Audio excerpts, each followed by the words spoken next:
हजुरको नाम चाहिँ के पर्यो होला? सीमा परियार। अनि हजुरको घर? बब 1 भाङबारी दाङ। अनि हजुरको जुन अवस्था छ एकदमै उहाँको अवस्था छ, उहाँ चाहिँ एउटा खुट्टा यस्तो भएको छ, थोरै देखाइदिन मिल्छ? देखाइदिनु त, हेर्न सक्नुहुन्छ दर्शक पनि है।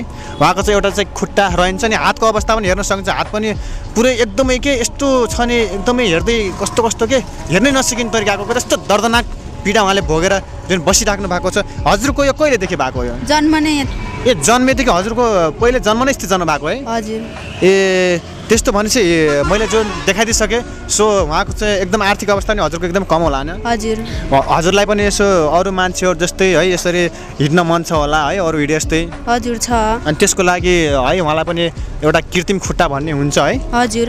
यदि हजुरहरू देश विदेशमा जतिजना मान्छे पनि बस्नु भएको छ, तपाईँहरूले उहाँलाई अलिअलि भए पनि सानो सानो पनि सहयोग गर्नु होला, किन तपाईँहरूको सानो सानो सहयोगले गर्दा नै उहाँको एउटा कृत्रिम खुट्टा उहाँलाई हाल्ने अवसर मिलोस् है, जसको कारणले गर्दा उहाँ पनि जसरी हामी हिँडेको छौँ त्यसरी हिँड्न सक्नुहोस् भन्न म चाहन्छु। के भन्न चाहनुहुन्छ हजुरको भिडियो हेर्ने हाम्रा दर्शकबिनहरूलाई?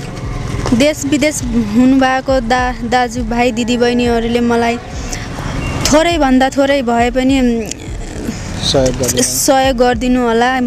अरू दिदीबहिनी हिँडेको जस्तै गर्दा मलाई पनि हिँड्न मन लाग्छ। हजुरको सहयोगले म कृत्रिम खुट्टा भए पनि लगाएर हिँड्न सक्छु कि भन्ने सोच छ।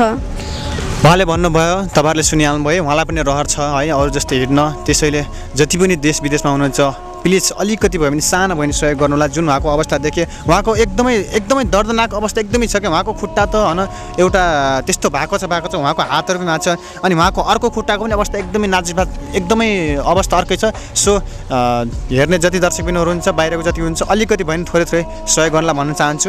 म यति भन्दै फेरि म अर्को भिडियोमा आउनेछु। तबसम्म मलाई बिदा दिनुहोस्। धन्यवाद।